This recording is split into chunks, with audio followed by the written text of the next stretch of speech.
Dimanche 4 avril 2021, bienvenue aux informations de la soirée. Voici nos titres.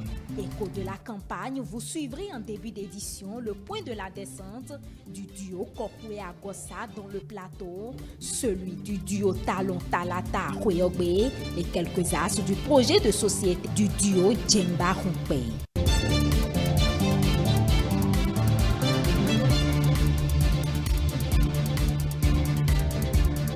Dans le cadre de la présidentielle du 11 avril, la formation des coordonnateurs d'arrondissement a débuté ce samedi sur toute l'étendue du territoire national. C'est Cotonou qui a abrité le lancement officiel.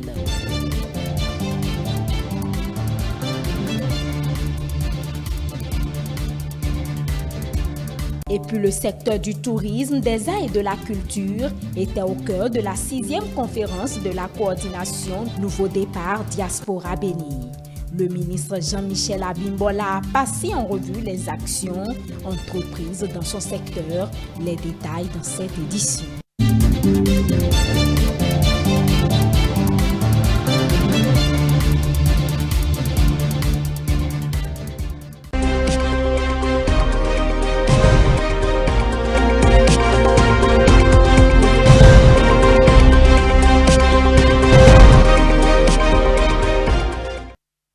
Merci de nous préférer pour vous informer. On ouvre cette édition par le duo Corentin Kokwe, Irénée Agossa. Les candidats étaient ce vendredi 2 avril 2021 au contact de leurs militants du département du Plateau. Venus massivement, ces militants ont été entretenus sur les ambitions de la dynamique Restaurer la confiance. Reportage.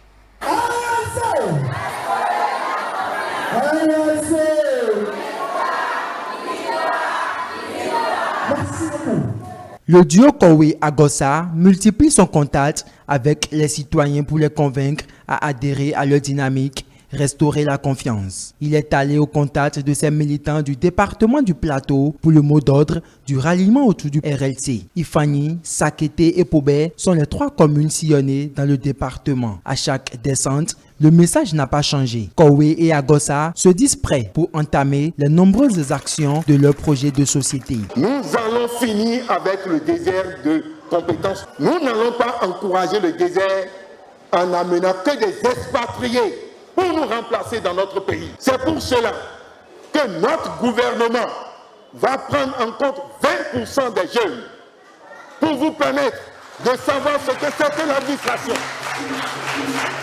Nous allons développer avec le Nigeria les micro-turbines à gaz pour développer une forme d'énergie qui va permettre la transformation de nos produits agricoles. Corentin Kokwe, candidat au poste de président, a exhorté ses militants à faire preuve d'un bon suivi dans les bureaux de vote. Personne ne ferait de chaos.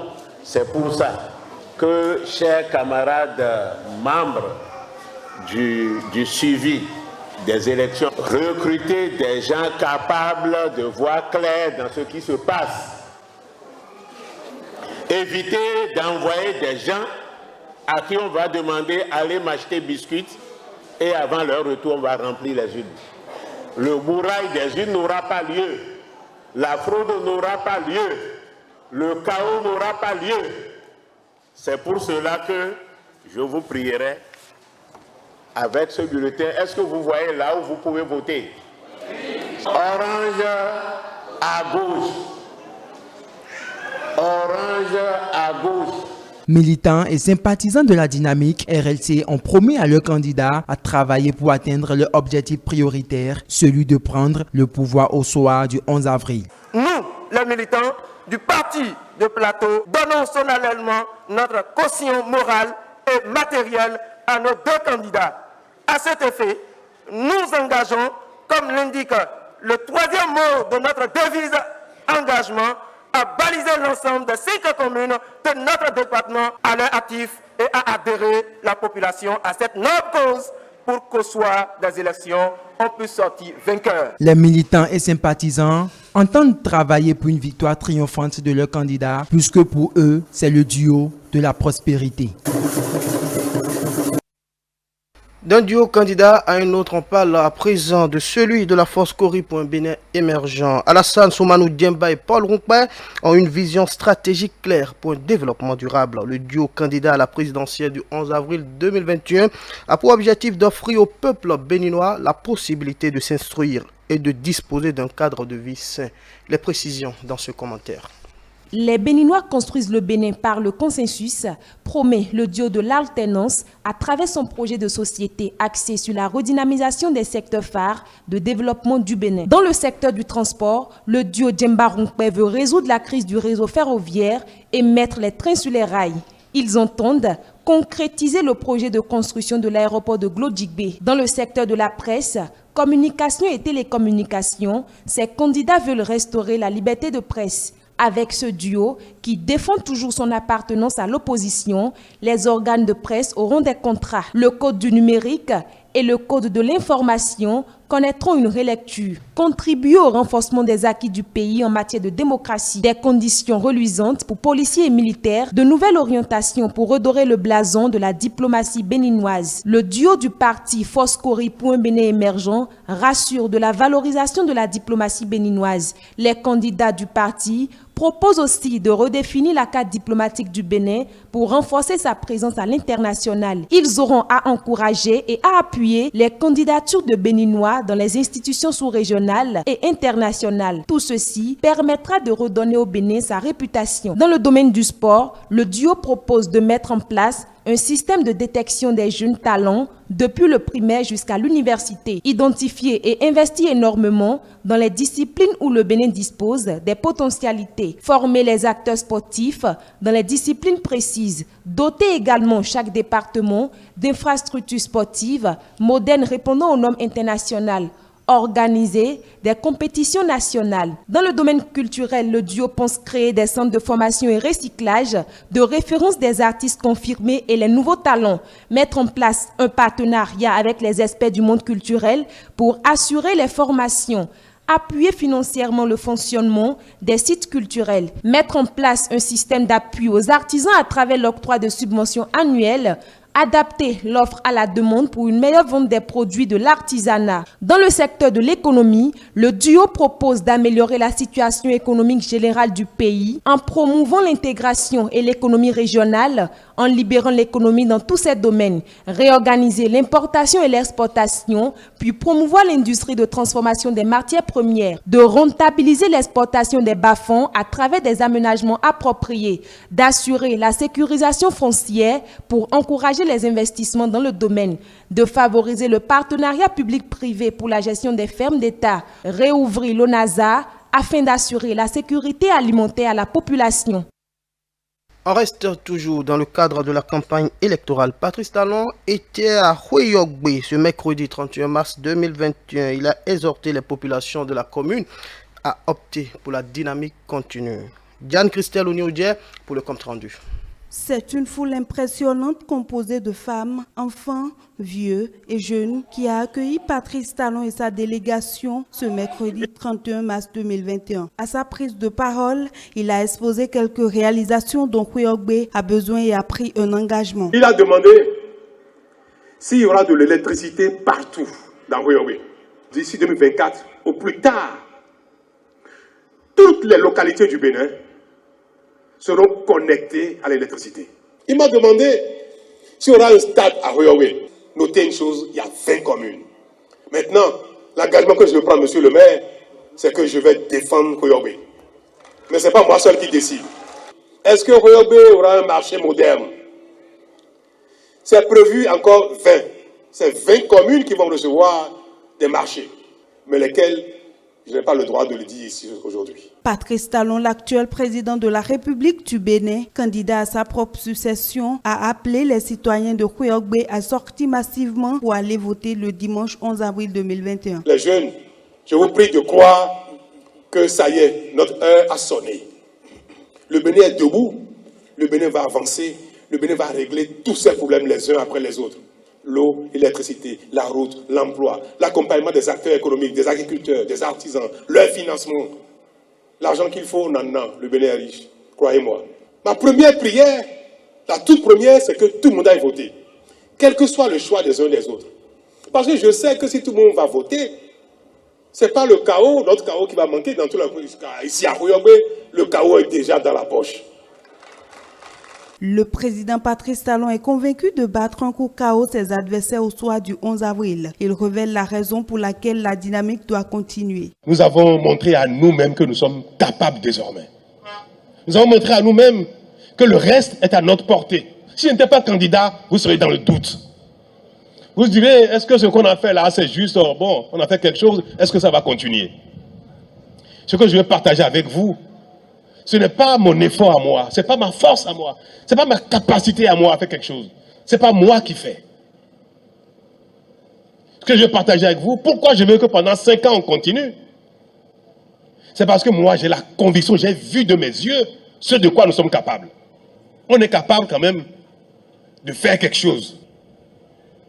Alors, pour chacun d'entre nous, Béninois que nous sommes, qu'est-ce que notre État va commencer par faire pour aider chacun à se développer maintenant? Intitulé Le développement, ça y est, le programme 2021-2026 du président Patrice Talon et sa colistière Mariam Tchabi Zime Talata est une continuité des actions entamées depuis 2016. Le journal se poursuit. Séduit par les actes de développement posés par le chantre du nouveau départ au cours de son quinquennat finissant, l'opérateur économique Patrice Alakpato, membre du parti Union Progressiste, s'est résolument engagé à accompagner le duo Talon-Talata. Il a donc entrepris une démarche, une campagne de sensibilisation et de mobilisation d'un plus grand nombre de citoyens autour des idéaux du duo. Le récit est signé Stélia Padonou, Edouard Capot.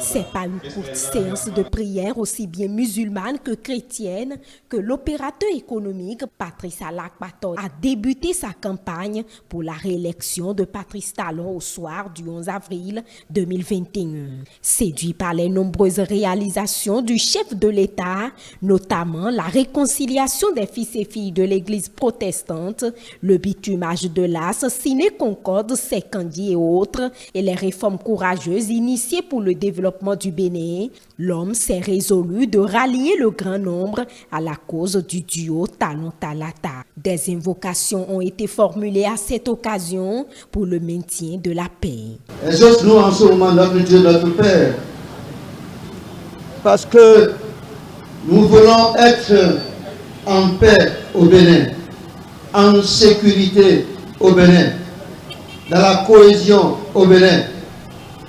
Parle donc dans le cœur de chaque citoyen.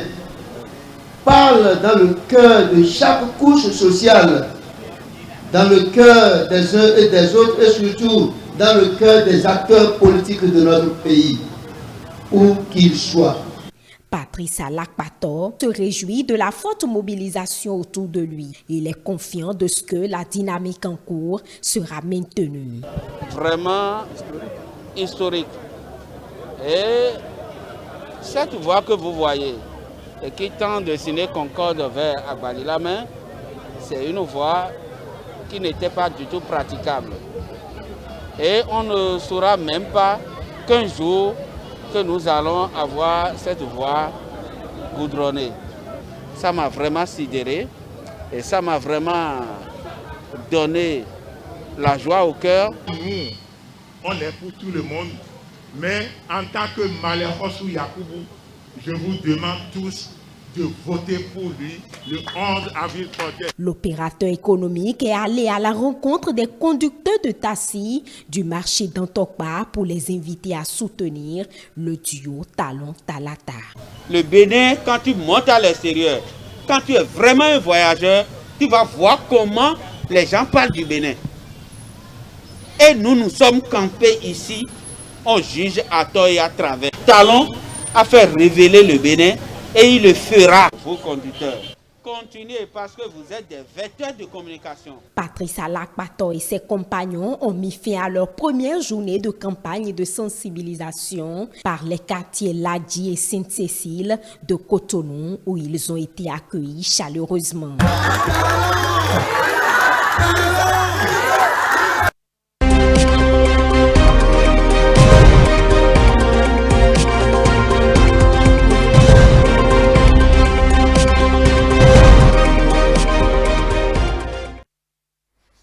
Éléments dans cette édition. Lancement ce samedi 3 avril 2021 à Cotonou de la formation des coordonnateurs d'arrondissement et de leurs adjoints retenus dans le cadre de l'organisation du scrutin présidentiel du 11 avril 2021. C'est le président de la Commission électorale nationale autonome, Emmanuel Tiando, qui a procédé au lancement des travaux. Compte rendu Stanislas Atadeyon. C'est une séance de formation initiée au profit des coordonnateurs d'arrondissement et de leurs adjoints. Organisée par la Commission électorale nationale autonome Sénat, cette séance vise à renforcer leurs capacités afin de mieux assurer la coordination de l'élection présidentielle du 11 avril 2021 sur le terrain. Après la formation que vous allez recevoir, votre première tâche consistera à former les membres des postes de vote qui relèvent de votre juridiction territoriale. Dans le kit qu'on va vous donner, il y aura la liste des membres des postes de vote. Il y aura également la liste de vos adjoints. Naturellement, votre seconde mission, c'est d'organiser les opérations de vote. Ce qui suppose que lors de la formation des membres de vote, vous avez pris connaissance de ce qu'est votre arrondissement. Le président de la Sénat, Emmanuel Tiando, a exhorté chaque acteur à un sens de responsabilité face à la tâche qui leur sera confiée. Il est revenu sur des événements marquants survenus lors des dernières élections communales et municipales afin de mieux faire comprendre aux participants l'enjeu capital du travail à abattre. Vous n'êtes pas sur le terrain. Vous n'êtes pas dans un arrondissement pour représenter votre parti politique. Si vous en avez, vous êtes sur le terrain pour accomplir une mission républicaine. À partir du moment où vous avez été choisi par la Sénat, vous devez faire preuve d'impartialité totale. Et vous devez suivre ce qui a été dit concernant votre mission. On voit des coordonnateurs qui ne veulent pas accomplir leur mission et qui délèguent cette mission-là à leurs adjoints et pendant ce temps, ils vont se promener. Ce n'est pas normal. Avant de changer, avant de modifier la liste des membres des postes de vote, il faut vous en référer à la Sénat. Il y a un superviseur par département, c'est à celui-là qu'il faut vous en référer pour dire voilà ce que j'ai constaté et en ce moment, on va vous donner l'autorisation.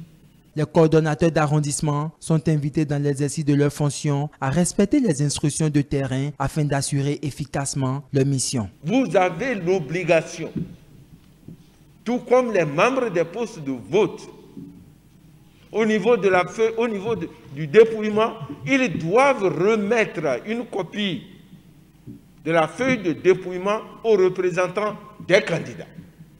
C'est une obligation. Au cours de leur formation, il faut le leur rappeler. De même, vous aussi, vous êtes tenus de remettre la feuille de compilation aux représentants des candidats. Il y en a qui disent la loi ne l'a pas dit, nous n'allons pas le faire. Non, vous êtes obligés de le faire.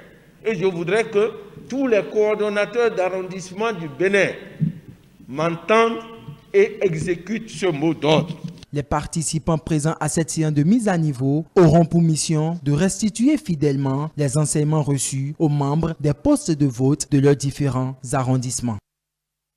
Un dernier élément pour mettre fin à ce journal de la soirée. La 6e conférence de la coordination Nouveau Départ Diaspora Bénin a porté sur la culture, les arts et le tourisme. Au pupitre, le ministre Jean-Michel Abimbola a tenu en haleine les internautes de la diaspora sur les actions menées par le gouvernement de la rupture dans le domaine de la culture, des arts et du tourisme qui constitue la sève qui irradie la vision globale du président Patrice Talon pour le Bénin depuis 2016.